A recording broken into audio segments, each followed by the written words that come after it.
Garden rich, Rajabazar, Metiabruz থেকে Tiljala SIR এর সময় বিপুল হারে এখানে জন্মের শংসাপত্র ইস্যু করা হয়। ডিসেম্বরে পুরসভার পেশ করা রিপোর্টেই এই তথ্য উঠে এসেছে, আর তাতেই চক্ষু চড়ক গাছ। সংখ্যালঘু অধ্যুষিত 3টি বোরো এখন নজরে আছে, 3, 7 আর 15 নম্বর বোরো। এখানে বার্থ সার্টিফিকেট 5 মাসে ইস্যু করা হয়েছে। ইস্যুর যে হার বার্থ এবং ডেথ সার্টিফিকেটে সেটাই অসামঞ্জস্য রয়েছে। বাইপাসের ধারে যাদবপুরে বিস্তীর্ণ অংশ, যেটা 12 নম্বর বোরোর মধ্যে পড়ে, ওই এলাকাগুলিতে চিকিৎসার জন্য বাংলাদেশিরা প্রায় এসে থাকেন।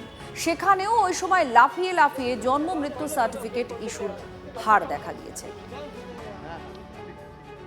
কলকাতাকে যদি সার্চ অপারেশন চালানো হয়, আমি বলছি তাহলে শুধু এই 25% নয়, কলকাতার কিছু প্রান্তে কিছু কিছু জায়গার দেখা যাবে 100% ভুয়ো, 100% ভুয়ো। এবং এই ভুয়োটা সরকার অর্গানাইজড, গভর্নমেন্টের সিদ্ধান্তে, গভর্নমেন্টের পদ্ধতিতে, তৎকালীন গভর্নমেন্টের ইচ্ছে এই অন্যায়গুলো করা হয়েছিল। এটা কোনো লোক দুর্নীতি করেছিল শুধু না, এই দুর্নীতির সঙ্গে যুক্ত গভর্নমেন্ট। আমি বলি এর সঙ্গে যারা যারা যুক্ত, কলকাতা পুরসভা থেকে শুরু করে এই বিভিন্ন জেলায় জেলায় যেখানে যারা যুক্ত, তাদের প্রত্যেককে অ্যারেস্ট করা উচিত।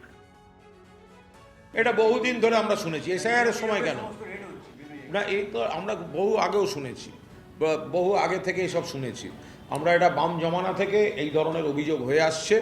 ফলে কোথায় কি রেড হচ্ছে সেটার থেকে বড় কথা হচ্ছে যে অ্যাকচুয়ালি প্রবলেম আদৌ আছে কি না, থাকলে কোথায় আছে।